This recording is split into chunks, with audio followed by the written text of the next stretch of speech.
केंद्रीय trade union के आह्वान पर सिट्टू ने आज बीजेपी की केंद्र सरकार के खिलाफ प्रदेश व्यापी धरना प्रदर्शन किया।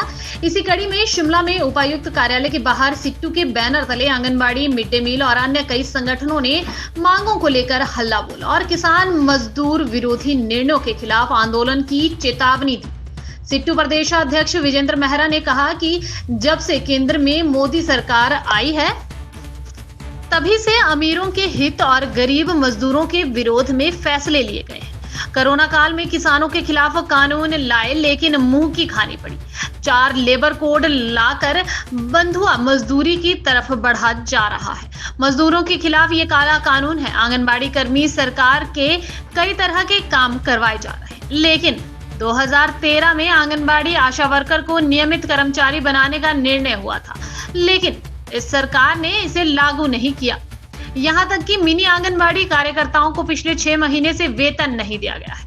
निजीकरण की तरफ ये सरकार आगे बढ़ रही है, जो सही नहीं है।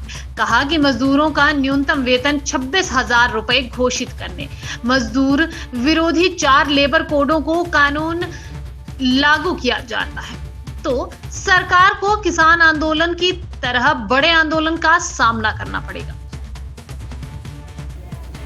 सिट्टू के राष्ट्रीय आह्वान पर 10 जुलाई को प्रदर्शन हुए थे पूरे देश में, और 10 जुलाई को क्योंकि हिमाचल के अंदर उपचुनाव था तो इसलिए 18 जुलाई को हमने प्रदेशव्यापी प्रदर्शनों का आह्वान किया था। और हमारा सीधा मानना ये है कि पिछले 10 सालों में जिस तरीके से मोदी सरकार ने काम किया, पूरी तरह से अमीरों के लिए किया, अंबानी अडानी के लिए किया, टाटा बिरला के लिए किया, और उसका खामियाजा उनको चुनाव में भी भुगतना पड़ा। आप सबको मालूम है कि कोरोना काल में किसानों के खिलाफ 3 कानून लाए मोदी सरकार ने, लेकिन आंदोलन हुआ तो मुंह की खानी पड़ी। मजदूरों के खिलाफ 4 लेबर कोड लाए। ये लेबर कोड क्या है? 44 कानून जो देश के अंदर बने थे 1920 से लेकर अंग्रेज़ों के ज़माने से लेकर 100 साल के इतिहास में, ये 44 कानून को ख़त्म करके 4 लेबर कोड बना दिए। ये बंधुआ मजदूरी है, गुलामी, दास प्रथा को जन्म देने का एक षड्यंत्र है। 8 से 12 घंटे ड्यूटी करने का प्रावधान किया जा रहा है और पक्के से कच्चे किस्म के रोज़गार की ओर जो मोड़ा जा रहा है। फिक्स टर्म का रोज़गार आएगा, 3, 6, 9 महीने का रोज़गार, पक्का किस्म का रोज़गार नहीं मिलेगा। हड़ताल पर मजदूर जा नहीं सकता, हड़ताल पर जाएगा मुकदमे बनेंगे, और तरह तरह की सजाओं का प्रावधान है। 8 दिन के वेतन का काटने का भी प्रावधान है। हड़ताल 1 दिन करेगा मजदूर, वेतन 8 दिन का कटेगा। तो ये तानाशाही है, ये एक तरह से पूरी तरह से अंग्रेज़ों के ज़माने के काले कानून हैं।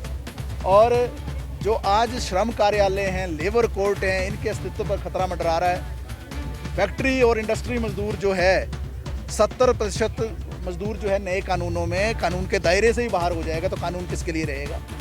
दूसरी तरफ हम देख रहे हैं कि जो देश के अंदर एक पूरी रीढ़ की हड्डी के रूप में गांव-गांव में काम करने वाले जो हमारे योजना कर्मी हैं, आप जानते हैं जो आंगनबाड़ी के कर्मी हैं, कड़ी मेहनत करते हैं, 2500 तरह की योजनाओं को सरकार की धरातल पर उतारते हैं, घर घर ले जाते हैं। जो वर्ष 2013 में मनमोहन सिंह की सरकार के समय में जो निर्णय हुआ था कि आंगनबाड़ी, मिड डे मील और आशा वर्कर को नियमित कर्मचारी का दर्जा दिया जाएगा, आज 11 सालों के बाद भी मोदी सरकार वो दर्जा नहीं दे रही है, उल्टा बजट घटाया जा रहा है। निजीकरण की साजिश है, वेदांता के हवाले करने की साजिश है, और जो है नियमित समय पर वेतन भी नहीं मिलता आंगनबाड़ी को। मिनी आंगनबाड़ी को तो 6 महीने से वेतन नहीं मिल रहा है। और दूसरी तरफ हम ये भी देख रहे हैं कि जो मिड डे मील की योजना का ही नाम बदल दिया, पीएम पोषण योजना कर दी, और उसमें डीबीटी की बात हो रही है, पैक्ड फूड की बात हो रही है, छटनी की बात हो रही है।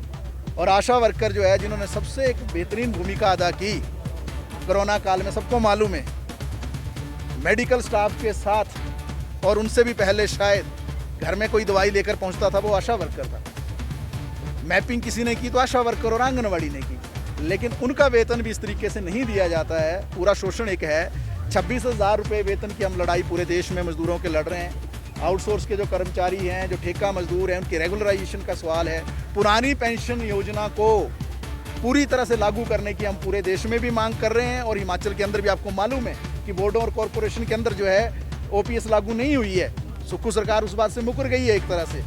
और जो मनरेगा और कंस्ट्रक्शन वर्कर हैं, जो हिमाचल के सबसे ज़्यादा संख्या में हैं, जिनको जो लाभ मिलते थे श्रमिक कल्याण बोर्ड से, जिसमें उनके बच्चों को स्कॉलरशिप है, मृत्यु होने पर उसमें मुआवजा राशि का प्रावधान है, प्रसूति की राशि का सवाल है, उसमें मेडिकल सहायता का सवाल है, दसियों तरह के और फ़ायदे हैं। ये सारे फ़ायदे सुक्खू सरकार ने भी रोक दिए अगले दिन, जिस दिन सब शपथ ली थी। पहला निर्णय ये लिया था मजदूरों के खिलाफ, और आज आप देख रहे हैं लगभग 1.5-2 साल होते आए उसको बहाल नहीं किया है। तो ये सारे विषयों को लेकर जो है हम आज का ये प्रदर्शन कर रहे हैं, और पूरे हिमाचल प्रदेश के अंदर ब्लॉक और जिला मुख्यालयों में इस तरीके के प्रदर्शन हो रहे हैं। और निश्चित तौर से हम मोदी सरकार को ये चेताना चाहते हैं कि अगर आप लेबर कोड को लागू करने के लिए आगे बढ़ेंगे, जैसा आप कह रहे हैं कि 100 दिन का एजेंडा में हम लागू करेंगे, तो वैसा ही मुकाबला आपको करना पड़ेगा जैसा मुकाबला किसानों के साथ आपको करना पड़ा था।